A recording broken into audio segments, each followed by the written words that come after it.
to be interviewing Emily. Emily, would you mind telling us a little about yourself, your profession, what you do? So I'm a speech language pathologist at Spot Therapy, and I've been an SLP for 4 years. I personally see children from 14 months old to, I think my oldest is 18.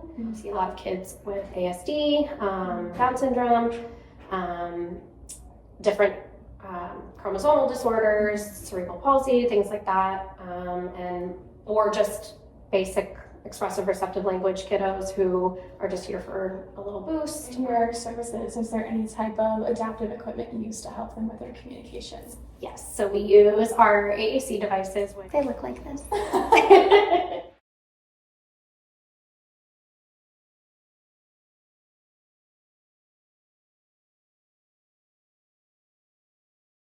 In grad school, we have a whole course on AAC, as it's it is a huge part of our scope. So we all were trained in school on different companies, like a whole weekend course, like how to navigate and use each device, why one would be better than the other, and of course, they all have similarities, but some are different than others. But do you work with any other organizations? Can you tell me about the process of how a child is given one of these devices? Yeah, so there are many different high-tech devices. This is considered a high-tech device, something that has voice output, is all technology-based, but AAC can be low-tech, which is actually like sign language and gestures are considered low-tech. Communication boards that basically have these pictures on them, where the child can just basically learn to kind of point to what they want to say, but they have the same core words and fringe words, we call them, on there.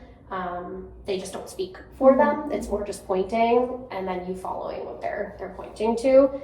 But we work specifically with Tobii Dynavox, which is one of the most popular high-tech devices. They're all either iPads or like the Google tablets of some sort, but most of Tobii's are iPads, and their interface that they use is called TD Snap.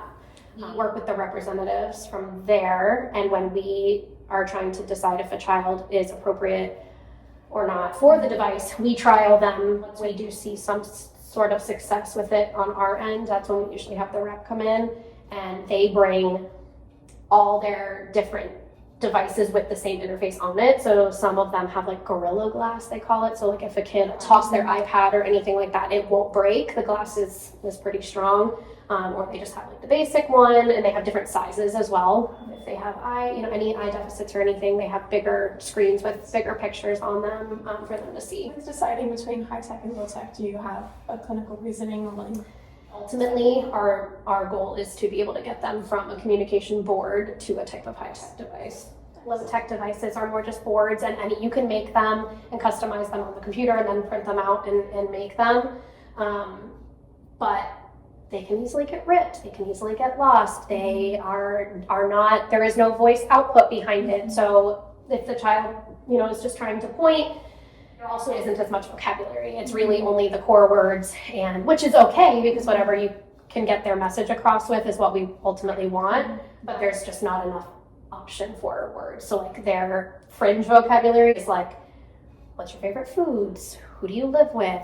All of the things that are not just common core words.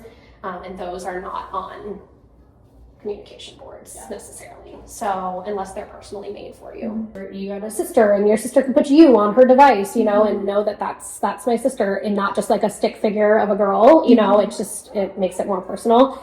How do you decide if a child needs a device? When they cannot get out the words. With children with ASD or Down syndrome, a lot of the time they're highly unintelligible. They may have the verbal output, but they are not understood. So we want them to be able to effectively communicate their wants and needs in any way that they can. So that would be a qualifier for an AAC device. We don't like to use the word nonverbal anymore. It's more non-speaking, or because they are still communicating. They're we have to find a different means for them to communicate. For a high-tech device, we'll talk to the parent about how they feel about that. And a huge misconception is that these devices will limit their verbal output or prohibit them from actually getting to the speaking verbal output stage.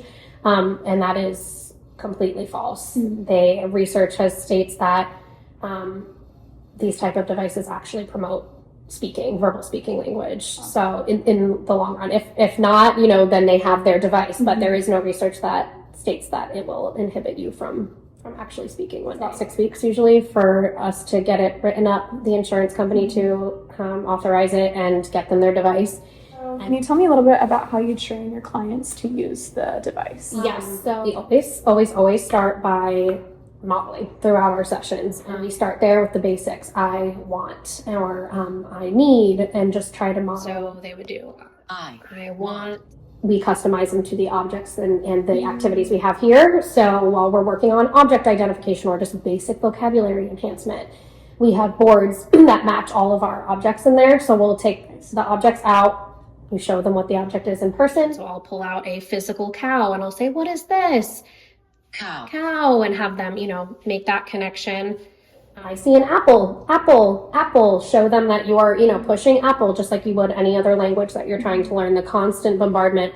And usually best practice is for a child to have 200 repetitions of like a vocabulary session on the iPad or on the device at a time. So that repetition is extremely important, just like it would be for any language. Modify it and also to whatever they're interested in. So if they are gravitating towards cars, great. Okay, then we pull up our cars page and our actions page and our Gestalt language page, which is like, I like that. Wow, so much fun. Like just different phrases that they may be thinking, but they don't know how to express it. So this here is a core words page, and but it's all core words that we use in just sentence structure, like is, more, he, she, when, what. But this is the size that we would typically start with some of our younger kids, just not to give them, too much. Music choices. A bunch of music choices. This is all geared towards children, obviously. Activities. Different activities. Okay, so-and-so, what would you like to do for your choice?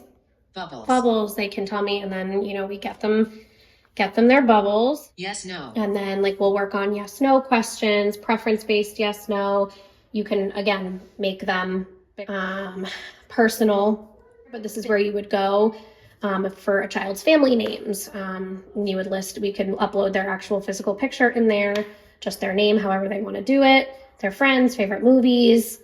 You can literally add any category you want. You just name it, label it, completely customizable. Say, I want more.